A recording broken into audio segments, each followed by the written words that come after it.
and I quote, "For Mr. Obama, a decision is in order. He can reconcile the United States to continuing to uphold and bankroll an unjust status quo that it helped produce. Or he can begin to chart a new course based on recognition that the United States must forthrightly oppose the occupation and the settlements and support an inalienable Palestinian right to freedom, equality, and statehood. There is no middle way," end quote. Rashid Khalidi.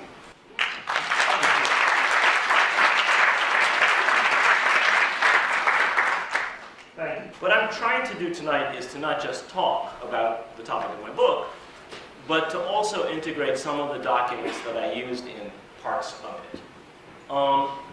All of the documents I'm going to show you tonight are documents generated by or for the Palestinian Delegation to the 1991 to 1993 negotiations in Madrid and Washington between the Palestinian and Israeli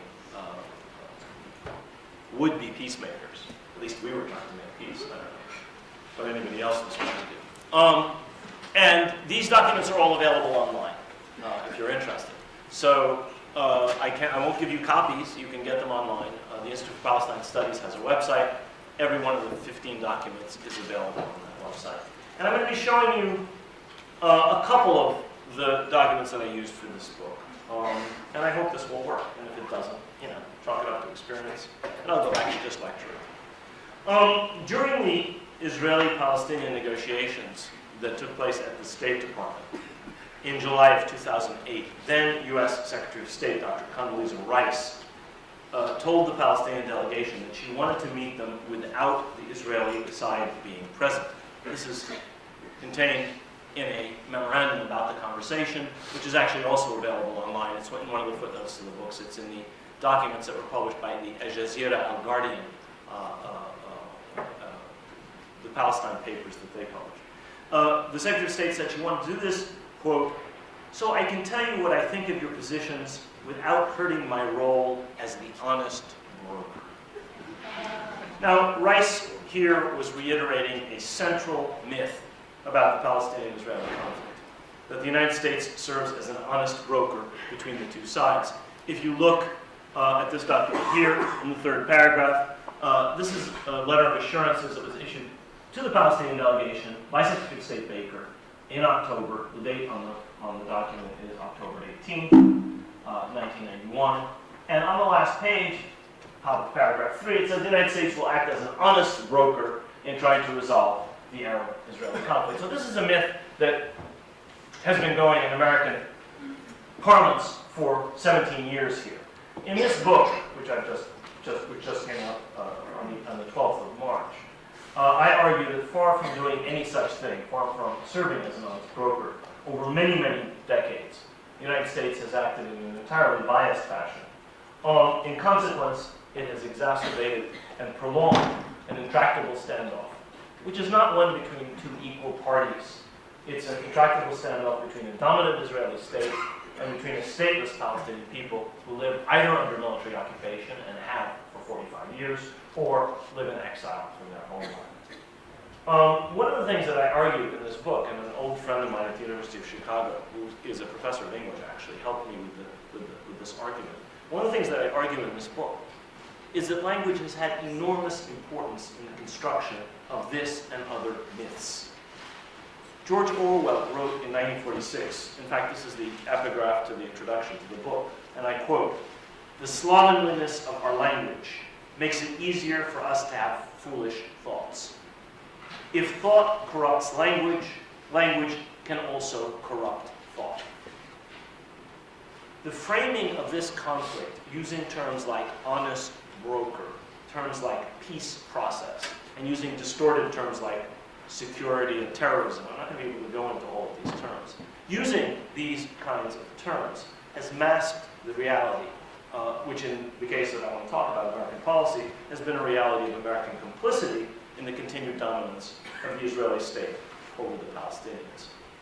Now, the distortion of language has made a crucial contribution to this process by corrupting thought, to use Orwell's words, and thereby cloaking the real nature of these outcomes. Now, I want to show you a couple of documents here in which I think the argument that I'm making is clear. This is a document delivered by the Palestinian Delegation. It says the joint Palestinian-Israeli delegation, the Palestinian-Israeli track, but actually we, the Palestinian delegation, crafted this. And this is the outline of our model of Palestinian interim self-government, PISCA in the abbreviation at the top. And the point that is made here is a point that I think is important, and as you'll see from the Israeli proposals that I want to show you, is a point that is completely absent from the Israeli proposals. Let me see if I can find the passage that I'm looking for. No, it's not in this one, actually. It's in an earlier one. This experiment is clearly not working. Let me see if I have number 3. Yeah, I have it over here somewhere.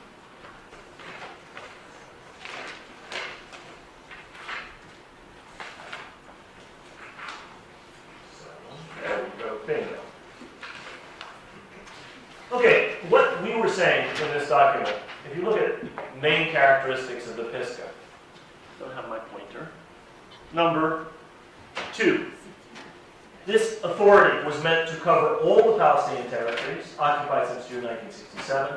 The jurisdiction of this authority, Palestinian Interim Self-Governing Authority, shall encompass all these territories, the land, natural resources, and water, the subsoil and their territorial air and sea space. Its jurisdiction shall also extend to all the Palestinian inhabitants of these territories. And in the next paragraph 3, it says the de jure applicability of the Fourth Geneva Convention, which regulates territories under belligerent occupation, and the Hague regulations should be recognized and strictly observed. So this was the Palestinian vision.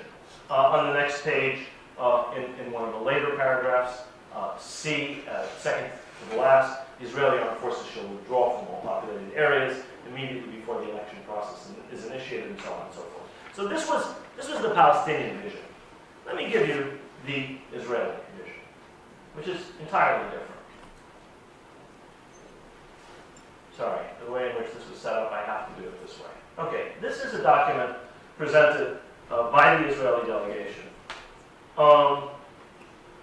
It is a proposal submitted on February 20th, ideas for peaceful coexistence in the territories during the interim period. The Israeli delegation never recognized that these territories were occupied.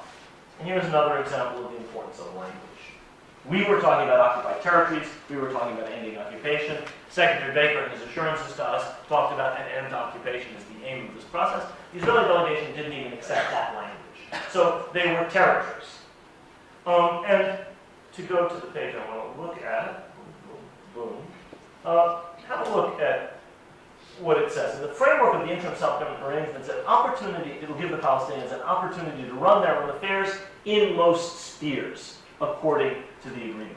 Residual powers and certain responsibilities will be reserved by Israel. Israelis will continue as of right to live and settle in the territories. The sole responsibility for security in all its aspects will be that of Israel. I could show you yet another Israeli document. Let me read it to you. In response to Israeli proposals, which essentially said this self-governing authority would not have this rights, not have this jurisdiction, not control territory, not control land, not control Israelis, not do this, not do that. We had pages and pages and pages of documents which said this. The Palestinian response on March 2nd, 1992, was to say the term interim self-government arrangements can only mean arrangements for an interim self-government. A central political entity that allows the Palestinian people in the occupied Palestinian territory to govern themselves by themselves. This is an example of where corrupt language, of where misuse of language, of where the degradation of language, in fact, represents power realities, but also led us where we ended up. That is to say, where the world, the Middle East, the Palestinians and the Israelis ended up. in a situation where supposed self-government was granted for a supposedly interim period, which did not actually grant the Palestinians interim self-government or the right, in the Palestinian Papers terms, to govern themselves by themselves. What I argue in this book is that this distortion of language, I repeat, has made a crucial contribution to the process whereby the Palestinians have remained subjugated by corrupting thought and thereby cloaking the real nature of outcomes. Now, the main argument of this book is that this veil of language serves to conceal how the policy of the United States towards the Palestine question has been entirely entwined with the policies of Israel, and how it has functioned to exacerbate rather than to resolve this problem. Something that I wish so-called diplomatic historians and political scientists would do when they talk about this is to look at publicly available documents, which I did as I was producing this book.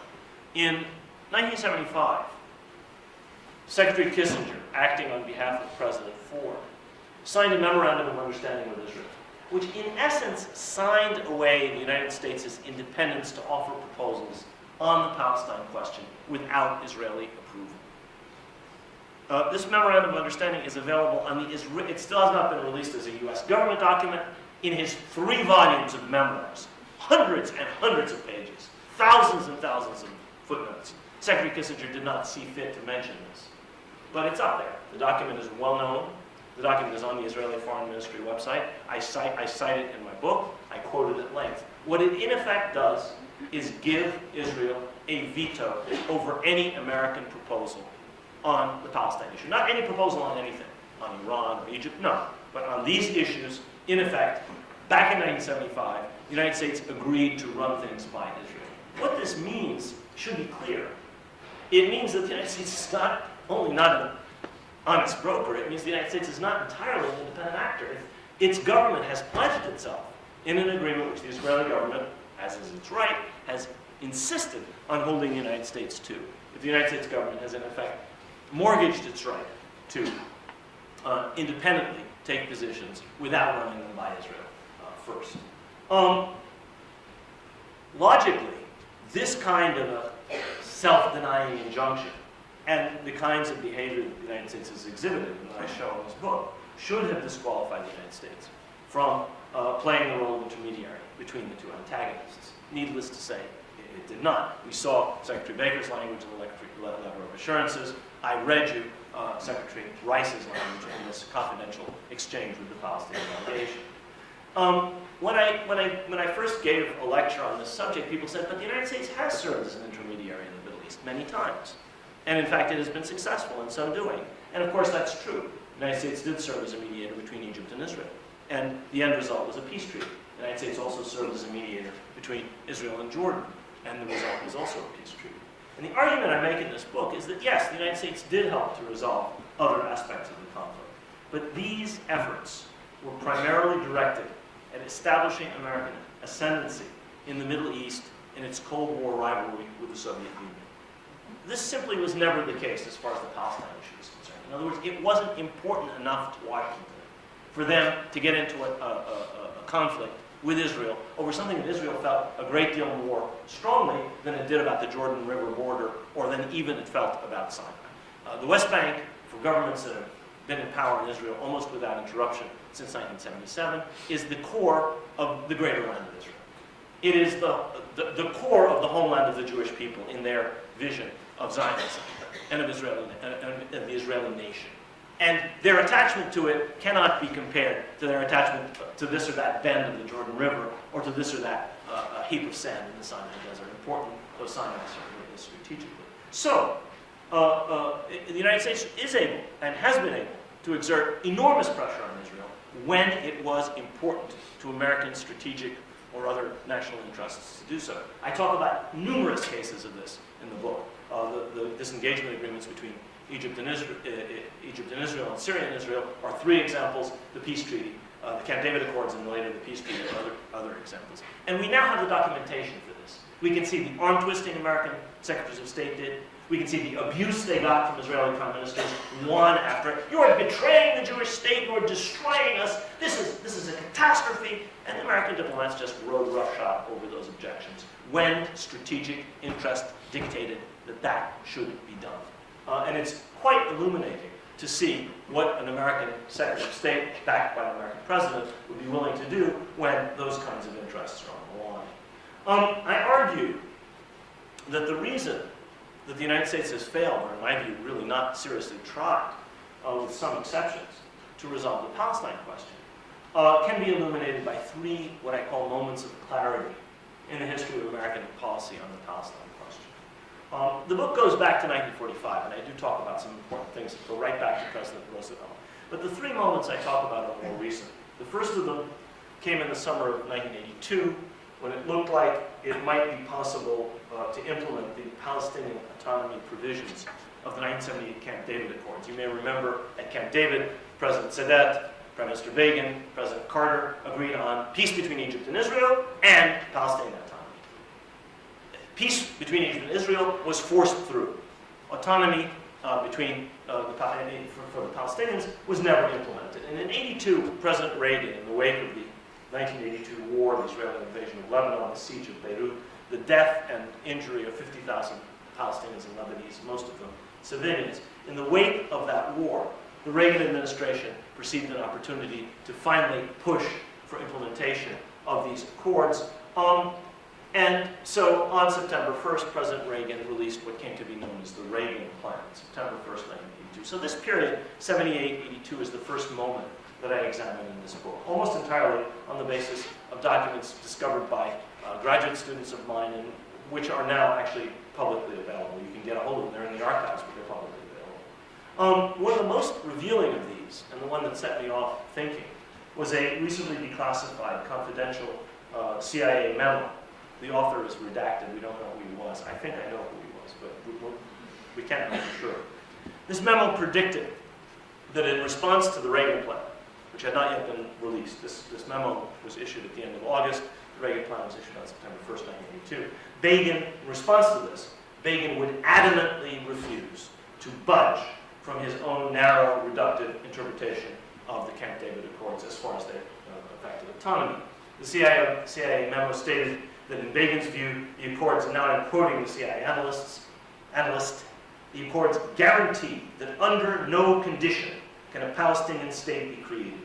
I'm still quoting. In practice, Begin effectively ruled out any exercise of Palestinian self-determination except one that continued Israel's preeminent position in the West Bank. How you can have self-determination and a continuation of Israel's preeminent position in the West Bank, the analyst never tried to explain.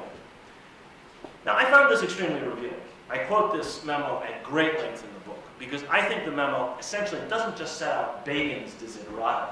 They set out what became Israeli policy. They don't set out what became Israeli policy under Begin. They set out what has been Israeli policy ever since. And they don't only set out the basis for Israel's policy, which is more or less been unchanged as far as its essentials are concerned. They set out the ceiling for what American policymakers have come to accept as feasible. In other words, the United States has bent to Begin's will in the decades since this memo was written. Sadly, if you read this memo, it gives you almost exactly the lineaments, the structure, the nature, the powers of the Palestinian Authority that was set up in the 1990s and that still exists to this day.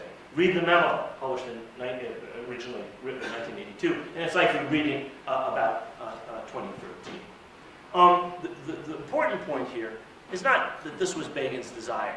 The important thing is not even that it became Israeli policy. The important thing is that American policymakers acquiesced in the Israeli position, as Carter had at Camp David, as Reagan was to do in 1982.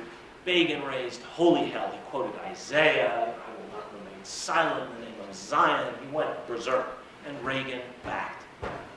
As has every American president, I would argue, who tried to change these terms ever since. So that's the first moment that I explore, and that's the first full chapter of the book after a very long introduction.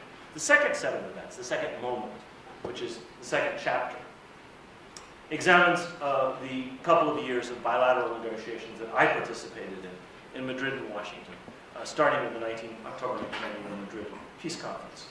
As you all know, no agreement was reached there. The agreement that was reached secretly in Oslo behind the backs of the negotiators in Washington. But the confidential documents some of which I've thrown up on the screen here, and to which I had access as an advisor to this delegation, I think exposed the high degree of coordination, discreet but nevertheless visible, between the positions of the United States and Israel. Let me just show you one more document, which I think is coming right up. There you go.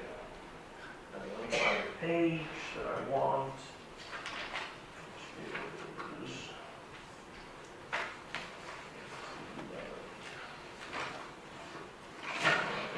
Bingo, page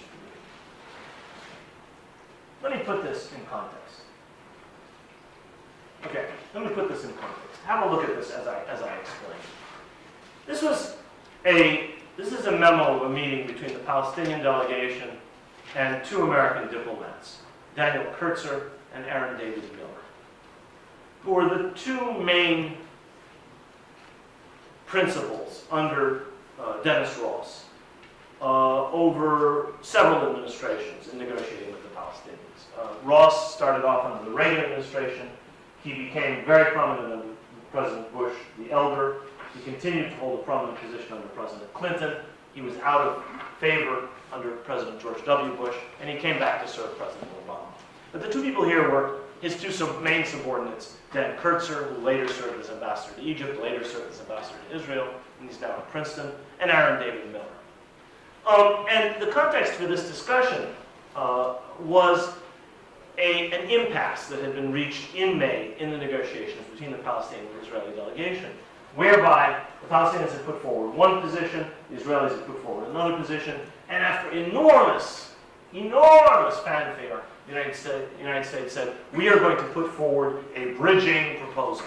They said, this is something we don't want to do, it's up to the parties to decide, but this impasse is so serious, we're going to do it. And everybody was stunned. Oh my God, the Americans are actually going to do something. They're going to try and move this negotiation forward after we've been at it for almost 2 years. So the United States put forward a bridging proposal. The bridging proposal was less forthcoming than the last position the Israelis had presented to us. What the hell use is a bridging proposal if it basically stays on one side of the stream? And that's what the Americans were giving us. And so if you look at the second paragraph here, HMA, that's Hena Nashawi. This is why we want our working relations to be ongoing. We did have a problem with the document reflecting Israeli substance and an Israeli linguistic bias. The United States put forward a document which, in the reading of the Palestinian side, essentially was a reiteration in a less forthcoming fashion of the Israeli position in terms of both substance and language. If you go down SE is he goes down about 6 lines into his what Assad has to say, 7, 8 lines. He begins by saying, we know the Israelis hate third-party involvement. The paper seems to be an attempt to balance with Israeli substance a form we might like. In other words, we know the Israelis hate for you to get involved. We know the Israelis hate for you to take an active role. And it seems that in reaction to this Israeli dislike of your doing anything, what you've done is to reassure them by essentially presenting their views as a so-called bridging proposal. Earlier in that passage, SE, as far as yesterday goes, the top of the second full paragraph on this page, as far as yesterday goes, let me remind you of your commitment to the Israelis not to surprise them. I don't know if this policy has changed in having a trilateral meeting where a paper is presented to both sides at the same time, but Prime Minister Rabin has noted the commitment not to be surprised. This is a reference to the Kissinger Memorandum of Understanding. The United States has promised Israel to run everything by them, give the Israelis a chance to savage it, rip it apart, insert their language, and then it would be put forward as an American position. And in this case, what Saad is saying is, we know perfectly well that you're running everything by the Israelis beforehand. We know that you have a commitment not to surprise them. It is the same understanding was actually referenced in the 2012 elections when various Republicans talked about no surprises. I think that what struck me the most in the work that we did in 1991 to 93 was that, as I've already said, there was enormous continuity in the Israeli position on Palestinian autonomy. When, in the summer of 1992, Prime Minister Rabin was elected, we immediately assumed that everything would change. And we were right in one regard. Rabin understood that something had changed in the Palestinian-Israeli equation as a result of the First Intifada, which in my opinion was the only victory the Palestinian people have scored in the 20th century, including every part of their struggle against Zionism and against British colonialism. And Rabin understood that. He was a strategist. He understood that something had changed.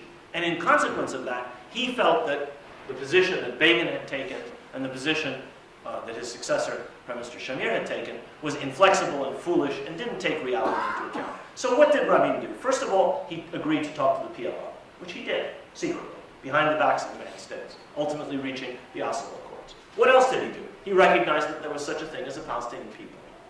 What else did he do? He agreed to recognize the PLO as the representative of that people. And in fact, if you look at the Declaration of Principles that was issued in Oslo and it was signed on the White House lawn, you have an Israeli prime minister shaking hands with a PLO leader as the representative of the Palestinian people. What else did he do? He went even further than that. He agreed to allow PLO military officers and personnel to return to the occupied territories to serve as a security force. None of these things would ever have been done by Menachem Begin or his successors. In those respects, in all of those respects, Rabin was an anomaly. However, what did Rabin not do? He did not recognize that the Palestinians had an inalienable right of national self-determination. That the Palestinian people had the rights that accrued to such a people. He said, there are people. PLO represents them. I will negotiate with the PLO on their behalf. But he never recognized publicly, and certainly not when he signed, that that people had a right to statehood or self-determination. Nor, and this is what's important in terms of the present, nor did he change either the people negotiating with the Palestinians who had been chosen by the Shamir government or the positions that they took insofar as the actual lineaments, the actual structures of so-called autonomy that were to be imposed. And this, to my way of thinking, is really quite remarkable. And I'm going to go back and give you something which I actually produced this document. This is a memo in which I summed up the results of a meeting which a Palestinian delegation had with Yossi Beilin. And NK raised issues which have arisen in negotiations, and Beilin stated that labor, including Rabin, understood that a real self-governing authority will lead to a Palestinian state and have no problem with that. So we were assured before the elections by Rabin's delegated representative that his party's understanding of autonomy would inevitably necessarily lead to Palestinian statehood. That, in fact, did not happen. The agreement that Begin mandated his representatives to actually sign never said Palestinian state. And so this position was unchanged not only from the time of Begin to the time of Rabin, but in fact until today. And the Israeli position, therefore, has been one of opposing real, genuine Palestinian independence, fully ending the occupation, or ending the settlement process in the West Bank. The third moment that I examined in the book was the moment that was unfolding as I wrote it. And this was the last 2 years of the first term of the Obama administration. As you may remember, this wasn't very long ago, over this period, the president was facing relentless pressure from Israeli Prime Minister Netanyahu, acting in concert with the newly energized Republican leadership in Congress after the 2010 midterm victory in the House that they won, and in cahoots, of course, with the potent congressional lobby for Israel. This pressure, as you will remember, forced the president into a variety of retreats from positions that he had taken, whether on the settlement freeze or on the borders of a Palestinian state or on the urgency of Palestinian statehood. It's really striking that he backed down on these things because these were positions that had been taken by successions of U.S. presidents. But in fact, in so doing, he was fitting into a pattern that had been followed by President Clinton before him, that had been followed by President Bush Sr., and President Reagan, and President Carter. All of them had staked out positions that were more forthcoming at the beginning, and all of them were obliged to abandon them. As you may remember, towards the end of the first Obama administration, it wasn't Palestine, the topic on which the president had focused for his first 2 years in office, which was discussed with Israeli leaders. It was the question of Iran's nuclear program, which was Netanyahu's obsession and his preferred subject. And that has predominated in exchanges between the two governments ever since. Obama's climb down on these issues, I think, has been complete, and I think it can be seen in his Jerusalem speech. So what I argue in this book is that these three moments of clarity, 78, 82, 91, 93, and the last 2 years of the first term of President Obama, provide a clear sense of American policies, which I think are thoroughly obfuscated in most of the writing on the subject. Corrupt, deceitful language has played a crucial role in all of this. Since the Camp David Accords, there's been an incessantly repeated, since 1978, an incessantly repeated mantra about a peace process. There is no peace process. There has been a process. This process has not produced peace. It is therefore false to talk about it as a peace process. It has produced something entirely different.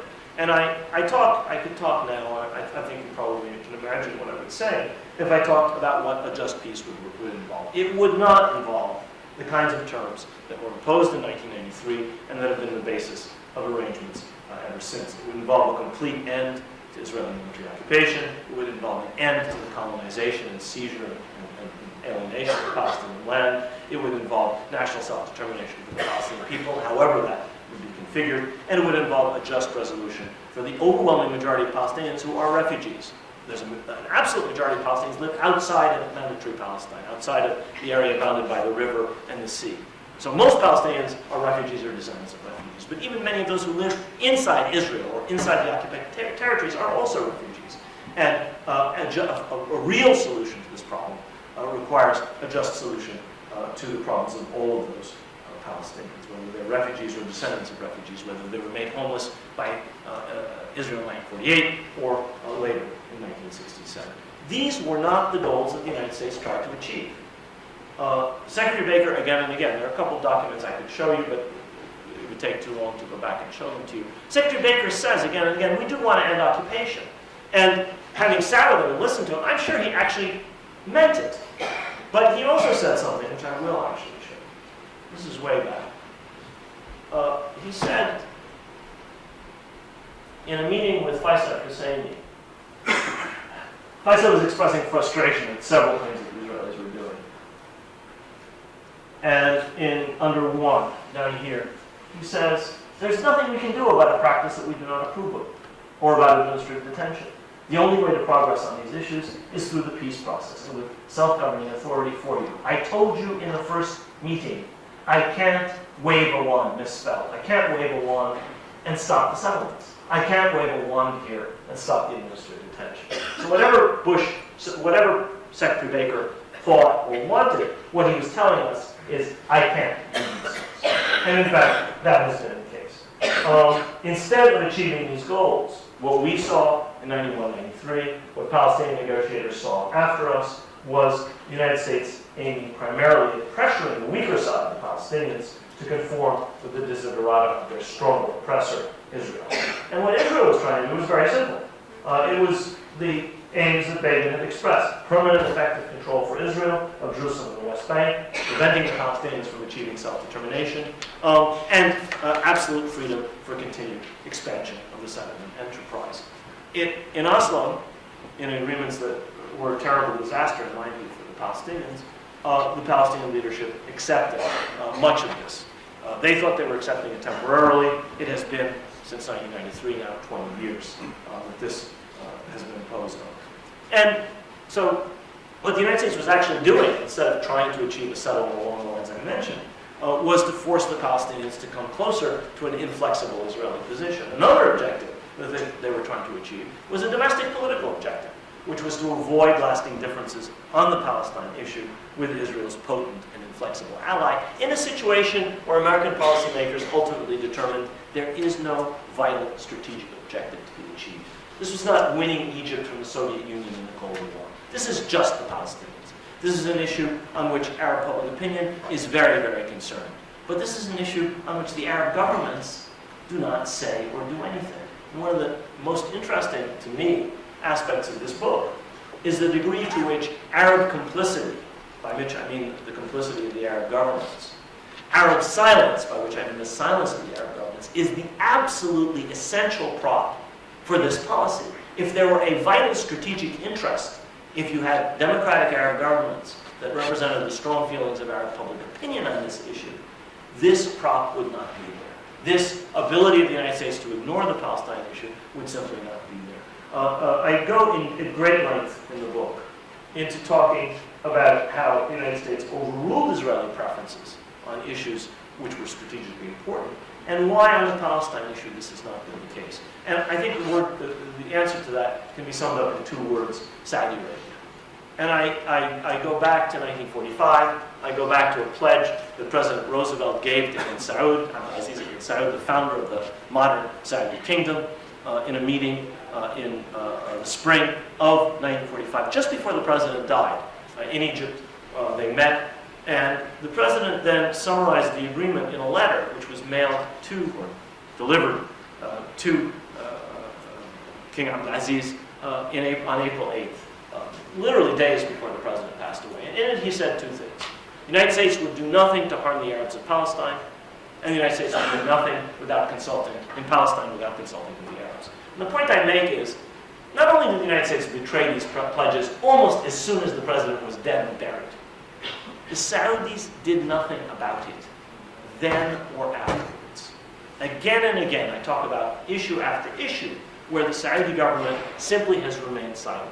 And where it has said something publicly, I quote at one stage Secretary of State Kissinger talking about the 1973 war and the Arab oil embargo, which was organized and motivated by Saudi Arabia. Kissinger said, the rhetoric of Saudi diplomats on behalf of the Arab cause was impeccable and occasionally intransigent.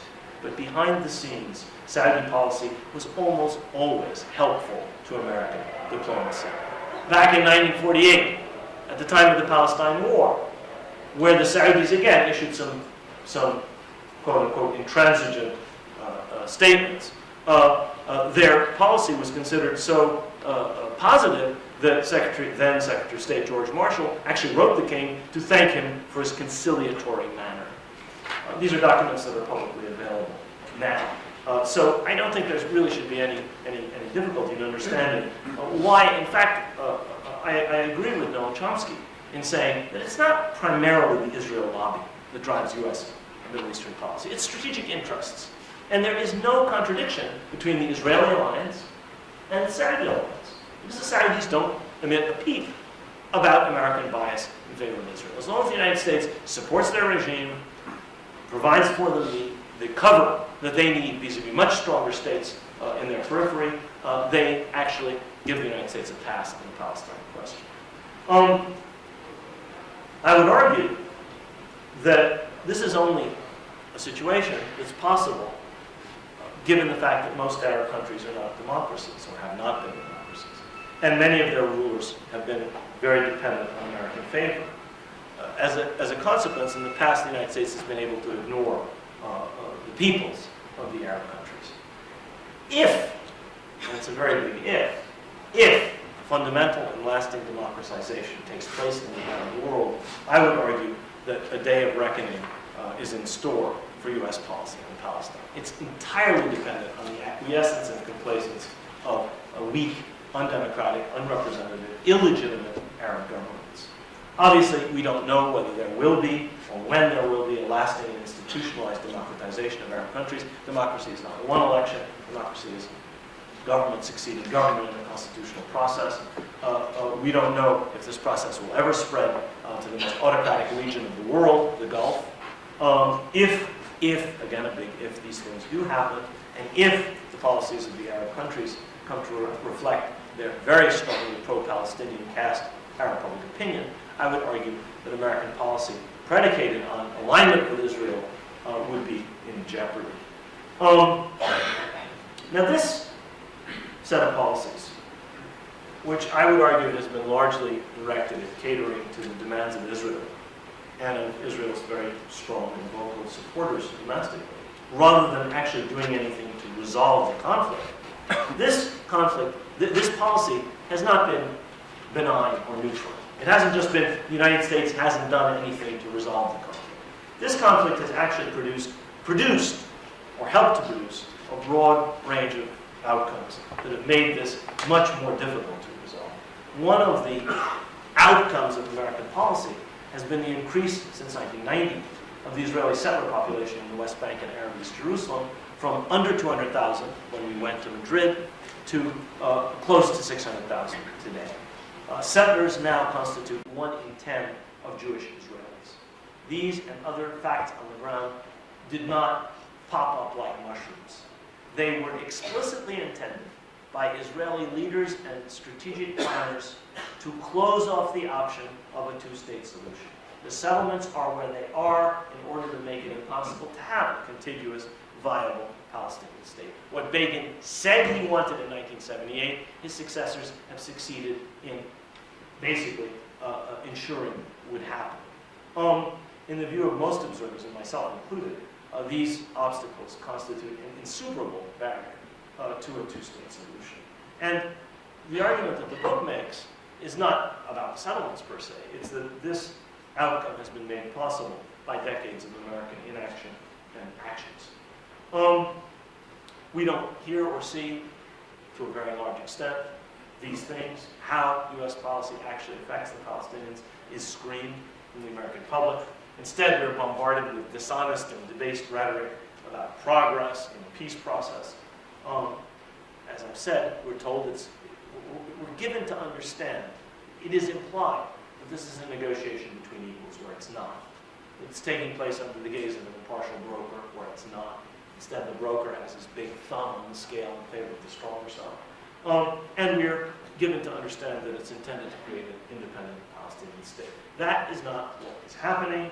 What is happening is the continuation and intensification of the dispersal, the military occupation, and the colonization of the Palestinians.